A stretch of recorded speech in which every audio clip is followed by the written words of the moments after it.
This is the infotainment system found on most of the trim levels of the Honda CR-V. Frankly, it is not one of the stronger infotainment systems in the segment. For starters, as you'll see a lot in owner reviews, there's some glitches with this. Just earlier today, I found that just pressing the buttons just didn't really work. It became unresponsive, it was slow. Eventually, if I gave it a really good tap, it would work, but yeah, that's not what you're looking for with a touchscreen infotainment system, and it has hurt this car's consumer reviews as well as reliability scores. However, I'm just going to go over some of the feature content that it does possess. As you can see here, it has Apple Carplay, so let's press that.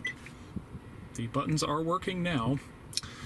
So this is pretty typical. Once you're in here in Apple CarPlay, it works the same as it will in most cars. To get back to Honda Land, you can either press that button or there's a home button right there.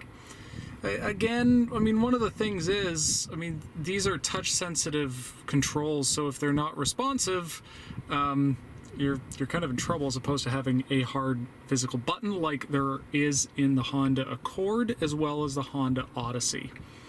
So this is just the main screen here. If we go over to the audio system, see how it just takes a little longer to load up.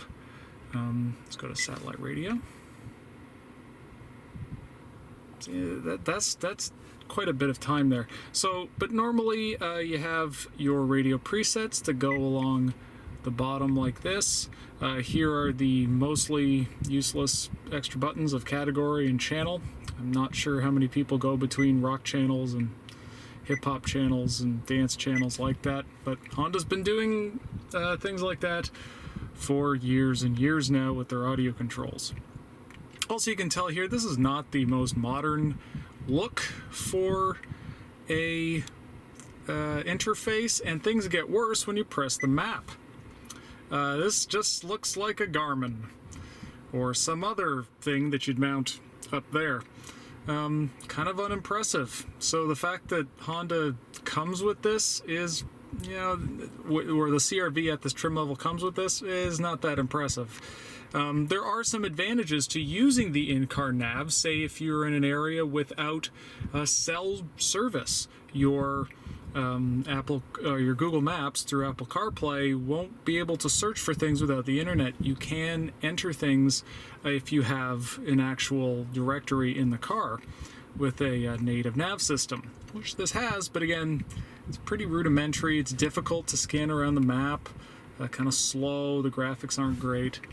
Honda's older system was actually better in this regard. So there you go. See, I pressed menu and it didn't respond. Still hasn't. So, kind of proving my point right there is that the Honda CR-V infotainment system is certainly not the best.